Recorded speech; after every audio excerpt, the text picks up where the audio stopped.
Welcome to information hub. আপনারা সকলে জানেন এসএসসি নিয়োগ দুর্নীতি মামলার শুনানি ছিল কলকাতা হাইকোর্টের ডিভিশন বেঞ্চে।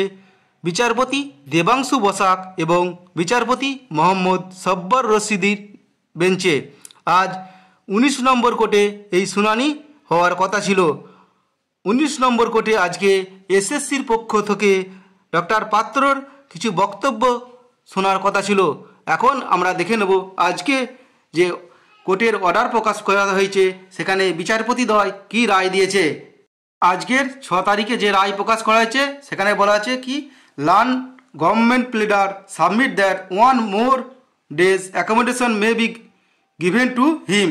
এখানে সরকার পক্ষে যে উকিল তিনি জানিয়েছেন যে আরও একদিনের সময় দেয়া হোক, কারণ আগদিন তারা জানিয়েছিল ইলেকশনের কাজের জন্য তারা থাকতে পারছে না। In such circumstances we will hear government pleader tomorrow. এই কারণে যারা জানিয়েছে তারা পরবর্তী দিনের জন্য অপেক্ষা করবে, অর্থাৎ পরের দিন তারা সরকার পক্ষের বক্তব্য শুনবে।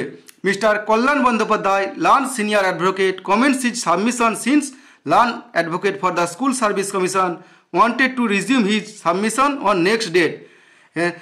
কল্যাণ বন্দ্যোপাধ্যায় যে সিনিয়র আইনজীবী আছে সে তার বক্তব্য পেশ করে, যেহেতু সরকার পক্ষে এসএসসির পক্ষ থেকে যারা আরও একদিনের অতিরিক্ত সময় চেয়ে যাচ্ছে, তাই তিনি তার বক্তব্য পেশ করেন।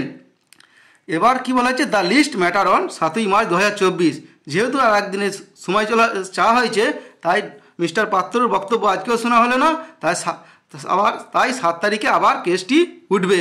দেবাংশু বসাক এবং মিস্টার সব্বর রশিদি আজকে রায় জানিয়েছে। আপনারা পরবর্তীতে এই যে 7 তারিখে কী হবে সেটা জানতে হলে চ্যানেলটি সাবস্ক্রাইব করে নোটিফিকেশন অন করে রাখুন। পরের দিন আমরা আবার কি রায় হবে সেটা জানিয়ে দেব। ভিডিও ভালো লাগলে লাইক করবে এবং শেয়ার করে সকলকে এই বিষয়ে জানিয়ে দিন। ধন্যবাদ।